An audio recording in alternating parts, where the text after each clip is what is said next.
Question number 244 home minister గారు. ఇక్కడ home minister గారు ఇది స్టార్ట్ చేసే ముందు ఇది ఆన్లైన్ లోన్ యాప్లు అనేది పెద్ద సామాజిక సమస్యగా మారిపోయింది. సో దీని మీద వీలైతే రేపు ఒక షార్ట్ డిస్కషన్ పెట్టుకోవాల్సిన అవసరం ఉంది, ఎందుకంటే ఎక్కువ మంది కూడా మాట్లాడవలసిన అవసరం ఉంది. సో ఈ రోజున సభ్యులకి నా రిక్వెస్ట్ ఏంటంటే ఇక్కడ ఉన్న వాళ్ళు జస్ట్ బీ వెరీ బ్రీఫ్. రేపు తప్పకుండా దాని మీద డీటెయిల్డ్ డిస్కషన్లో కొంచెం ఎలాబొరేట్గా మాట్లాడుకోవచ్చు. భూమా అఖిలప్రియ గారు. ధన్యవాదాలు అధ్యక్ష. అధ్యక్ష, మీరు అన్నట్టుగా ఈ ఆన్లైన్ యాప్స్కి సంబంధించి చాలా ఎక్కువగా ఇబ్బందులు పడే పరిస్థితి ఈరోజు కనిపించింది అధ్యక్ష. దానికి సంబంధించి ఈరోజు సభ్యులు అడిగిన క్వశ్చన్ ప్రకారం అధ్యక్ష, ఇంచుమించుగా మనకి నోటిఫై అయిన వాళ్ళు 212 మంది వ్యక్తులు ఈ రోజుకి మనకు నోటిఫై అయ్యారు అధ్యక్ష, ఇబ్బంది పడిన వ్యక్తులు. అదేవిధంగా సూసైడ్ చేసుకున్న వాళ్ళు 8 మంది సూసైడ్ చేసుకున్నట్టుగా మనకి నోటిఫై అయింది అధ్యక్ష. అదేవిధంగా అధ్యక్ష, ఇప్పుడు ఈ ఆన్లైన్ యాప్స్కి సంబంధించి అధ్యక్ష, గూగుల్ అదేవిధంగా మనకి యాప్ స్టోర్స్ నుంచి దగ్గర అధ్యక్ష 456 నకిలీ లోన్ యాప్లను గుర్తించడం అయింది అధ్యక్ష. ఆ యాప్లు కూడా గో క్యాష్ అని, లోన్ బ్యారో అని, క్యాష్ బనానా, బ్లింక్ లోన్ ఇలాంటివి చూసుకుంటే అధ్యక్ష సుమారుగా 456 నకిలీ యాప్స్ ఉన్నాయి అధ్యక్ష. దానికి సంబంధించి ఇప్పటి వరకు మనం 229 యాప్లని మన గవర్నమెంట్ వచ్చిన తర్వాత కూడా బ్లాక్ చేయడం జరిగింది అధ్యక్ష. ఈ మరిన్ని నేరాలు జరగకుండా నివారించడానికి అధ్యక్ష మన రికవరీ ఏజెంట్ల నుంచి ఆంధ్రప్రదేశ్ రాష్ట్ర చందాదారులకు incoming calls నిలిపివేసేందుకు 1138 mobile నెంబర్లపై telecom director call bearing కూడా విధించబోయింది అధ్యక్ష. అదేవిధంగా అధ్యక్ష, బ్యాంకర్లతో అనుసంధానం చేసి ఎన్సీఆర్పీ పోర్టల్కి nodal ఏజెన్సీగా national cyber crime portal మరియు 1930 ఒక హెల్ప్ లైన్ నెంబర్ని కూడా ఉంచాం అధ్యక్ష. ఎక్కడైనా మోసగాల ఖాతాలని, మోసపూరిత నిధులని వేగంగా స్తంభింప చేయడానికి ఏపీసీఐడి బ్యాంకర్లతో ఆన్లైన్ మరియు ఆఫ్లైన్ సమావేశాలు నిర్వహిస్తుంది అధ్యక్ష. ప్రతి ఒక్కరికి కూడా అవేర్నెస్ తీసుకొస్తున్నాం అధ్యక్ష.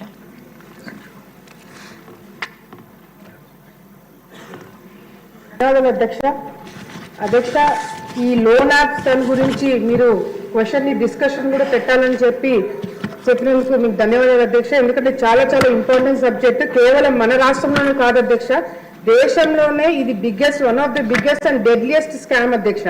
ఇది అధ్యక్ష పేదవాళ్ళు అదేవిధంగా మధ్యతరగతి కుటుంబాలు అవసరానికి డబ్బులు తీసుకునే దానికి అడ్వాంటేజ్ తీసుకొని ఈ యాప్స్ అనేది డిజైన్ చేయడం జరిగింది అధ్యక్ష. కొన్ని మినిస్టర్ గారు చెప్పినట్టుగా కూడా కొన్ని వందల యాప్స్ మార్కెట్లో ఇంకా అవైలబుల్ ఉన్నాయి అధ్యక్ష. మొదటగా ఎట్లా స్టార్ట్ అవుతుంది అధ్యక్ష, ఫస్ట్ ఒక SMS వస్తుంది అధ్యక్ష. మీరు ఇన్స్టెంట్ డబ్బులు తీసుకోవడానికి మీరు అర్హులని ఒక మెసేజ్ వస్తుంది అధ్యక్ష. ఆ మెసేజ్ మనం ఓపెన్ చేయగానే డౌన్లోడ్ చేసుకుంటాం అధ్యక్ష. యాప్ డౌన్లోడ్ చేసుకోగానే మనం చాలా మంది దానికి పర్మిషన్స్ కానీ టర్మ్స్ అండ్ కండిషన్స్ చదవకుండా అన్ని కూడా యాక్సెప్ట్ చేసుకుంటూ పోతాం అధ్యక్ష. ఎప్పుడైతే మనకి పర్సనల్ డేటా, మన కాంటాక్ట్స్ కానీ లేకపోతే మన ఫొటోస్ కానీ మన డేటాకి ఎప్పుడైతే ఆ యాప్స్ కి మనము పర్మిషన్ ఇస్తామో అధ్యక్ష, అప్పటికప్పుడు వెంటనే డబ్బులు అకౌంట్ లో పడిన వెంటనే అధ్యక్ష ఆ వ్యక్తి కస్టమర్ నుంచి విక్టిమ్ గా మారిపోతాడు అధ్యక్ష. నాకు తెలిసిన గవర్నమెంట్ ఎంప్లాయీ అధ్యక్ష, ఇప్పుడు ఇంకా గవర్నమెంట్ లో పనిచేస్తాడు అధ్యక్ష. మన గవర్నమెంట్ లోనే ఒక ఎంప్లాయీ ఊరికే ట్రై చేద్దామని చెప్పి ఒక 3,000 రూపాయలు ఈ ఇన్స్టెంట్ యాప్ ద్వారా లోన్ తీసుకున్నాడు అధ్యక్ష.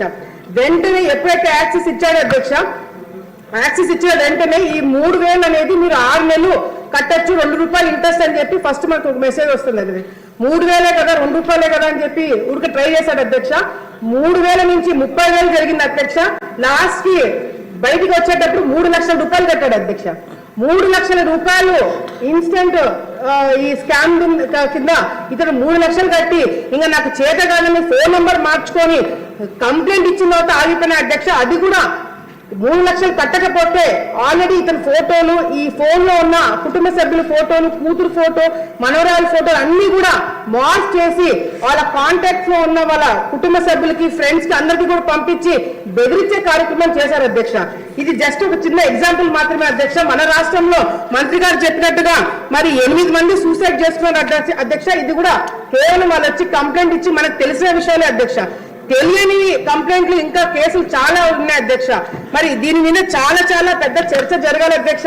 అంతేకాకుండా అధ్యక్ష అయిపోయింది అధ్యక్ష. 2 పాయింట్స్ అధ్యక్ష. ముఖ్యంగా ఇది ఏమవుతుందంటే అధ్యక్ష, ఇది కేవలం ఒక SMS ద్వారా కాదు అధ్యక్ష. మంత్రి గారు చెప్పినట్టుగా గూగుల్ ప్లే స్టోర్ లో నో బ్యాంకింగ్ లైసెన్స్ అధ్యక్ష. బ్యాంకింగ్ లైసెన్స్ అనేది పర్మిషన్స్ లేవు.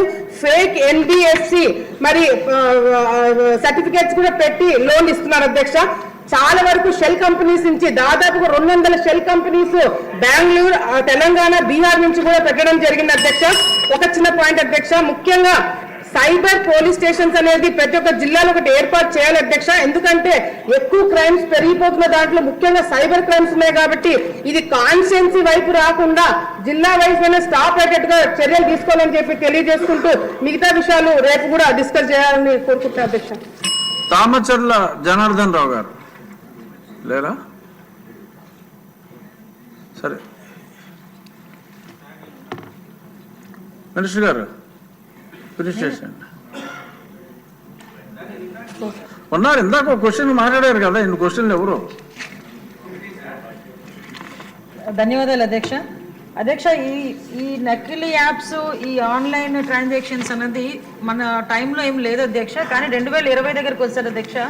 కోవిడ్ అన్నది వచ్చిన తర్వాత, కోవిడ్ వచ్చిన తర్వాత ఫైనాన్షియల్గా చాలామంది క్రైసిస్ని బేస్ చేసుకుని దాన్ని కూడా ఎన్కేష్ చేసుకోవడానికి క్రైమ్ అన్నది కొత్త పొంతులు తొక్కింది అని చెప్పడానికి ఇది ఒక ఉదాహరణగా మనం చెప్పొచ్చు అధ్యక్ష.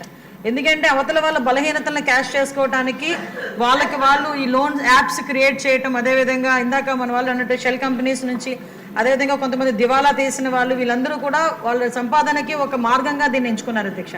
అదే టైంలో ప్రజల తాలూకా సెంటిమెంట్ కానీ వాళ్ళ తాలూకా భావోద్వేగాలతో వాళ్ళు ఒక క్యాష్ చేసుకోవడానికి ఈ లోన్ యాప్స్ని క్రియేట్ చేయటం, అదేవిధంగా వాళ్ళకి 5,000, 4,000 అన్నది వాళ్ళకి చిన్న చిన్న అమౌంట్స్ అధ్యక్ష. ఇందాక మన గౌరవ సభ్యులు చెప్పినట్టుగా ఒక SMS వస్తుంది, మీకు ఎటువంటి డాక్యుమెంట్స్ అవసరం లేదు, ఇన్స్టెంట్గా మీకు లోన్ ఇస్తామని చెప్పేసి 5,000, 10,000. ఇప్పుడు చిన్న చిన్న పిల్లలు, చదువుకునే పిల్లలు కూడా వాళ్ళకి పాకెట్ మనీ కూడా వాళ్ళని అడగలేక, తల్లిదండ్రులను అడగలేక ఇలాంటి యాప్స్కి బలైపోయిన పరిస్థితులు కూడా చాలా కనిపించినాయి అధ్యక్ష. ఇటువంటి సందర్భంలో అధ్యక్ష వాళ్ళకి ఆ యాప్ వచ్చిన తర్వాత ఇంకా వాళ్ళకి వెంటనే ఒక నోటిఫికేషన్ వచ్చేస్తుంది, వాళ్ళు ఎగ్రీ కొడతారు అధ్యక్ష. ఎగ్రీ కొట్టిన వెంటనే వీళ్ళ కాంటాక్ట్స్ అన్ని వాళ్ళ హ్యాండ్ ఓవర్లోకి వెళ్ళిపోతాయి, వీళ్ళ గ్యాలరీ మొత్తం వాళ్ళ హ్యాండ్ ఓవర్లోకి వెళ్ళిపోతుంది. సో ఇందాక మన గౌరవ సభ్యురాలు చెప్పినట్టు 3,000 నుంచి 3 లక్షల వరకు ఆగిపోయిందండి. ఇంకా అదృష్టం అధ్యక్ష. ఒక్కసారి కనుక లోన్ యాప్ లో డబ్బులు తీసుకుంటే వాడికి చావైన సరైన అధ్యక్ష. అంతకుమించి అక్కడ నెవర్ స్టాప్ అనమాట అది.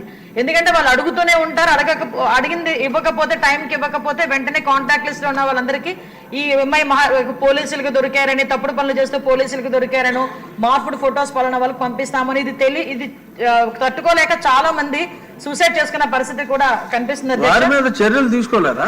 ఆల్రెడీ అందరి మీద కూడా ఇప్పుడు మనం వాళ్ళు ఎవరైనా దొరికిన తర్వాత కూడా అధ్యక్ష సుమారుగా దగ్గర 199 మందిని ఈ రోజు అరెస్ట్ చేశాం అధ్యక్ష.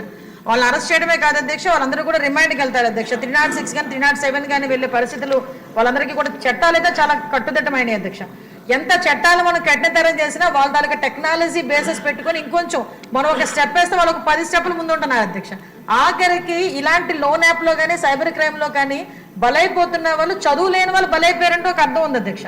చదువుకున్న వాళ్ళు కూడా ఈవెన్ వాళ్ళకి ఎలాంటి ఫోన్లు కాల్స్ వస్తాయంటే అధ్యక్ష, మీకు ఒక ప్యాక్ వచ్చింది, మీ ఇంటికి ఫ్లిప్కార్ట్లో మీరు ఏదో ఆర్డర్ చేశారు, అందులో గాంజా ఉంది,